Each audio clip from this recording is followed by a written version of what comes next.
Video کو like کریں اور ہمارے چینل کو سبسکرائب کریں۔ ایک دن علی اور اس کی چھوٹی بہن عائشہ اپنے گاؤں کے قریب جنگل میں کھیل رہے تھے۔ ان کا گاؤں ایک خوبصورت وادی میں تھا، لیکن اس کے قریب ایک ایسا جنگل تھا جس کے بارے میں مشہور تھا کہ وہاں جادوگر رہتے ہیں۔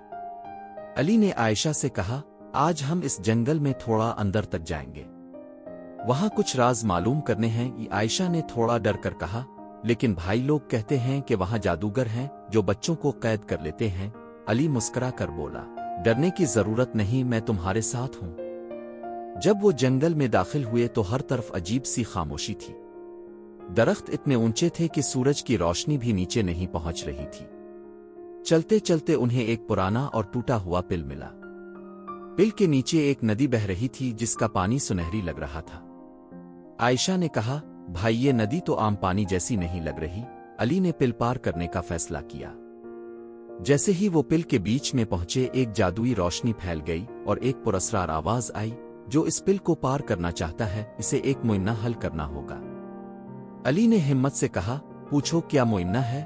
آواز بولی، اگر تمہارے پاس 5 سیب ہیں اور 2 دوستوں میں برابر بانٹنے ہیں تو ہر ایک کو کتنے سیب ملیں گے؟ علی نے فوراً جواب دیا، ہر ایک کو 2 سیب ملیں گے اور 1 سیب بچ جائے گا۔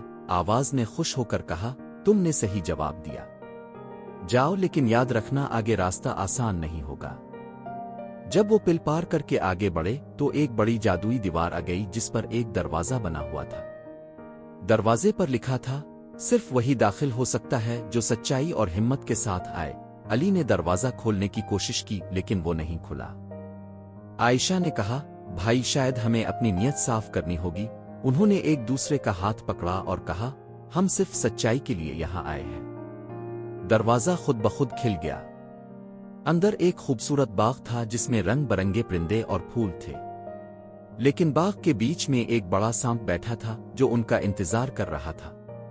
سانپ بولا، میں اس باغ کا محافظ ہوں، اگر تم یہاں سے خزانہ لے جانا چاہتے ہو تو میری ایک شرط مانو۔ علی نے کہا، کیا شرط ہے؟ سانپ نے کہا، تمہیں اپنی ذہانت اور ہمت سے ثابت کرنا ہوگا کہ تم لالچی نہیں ہو۔ سانپ نے ان کے سامنے 2 بکسے رکھے، ایک پر لکھا تھا ایسونا او اور دوسرے پر دوستی۔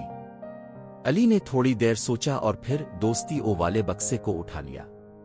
سانپ مسکرایا اور کہا، تم نے صحیح انتخاب کیا، یہ جنگل صرف ان لوگوں کو انعام دیتا ہے جو دوسروں کے بارے میں سوچتے ہیں۔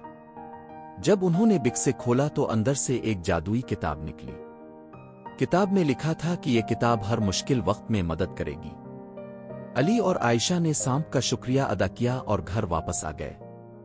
گاؤں کے لوگ جب ان کی کہانی سنتے تو حیرت میں پڑ جاتے۔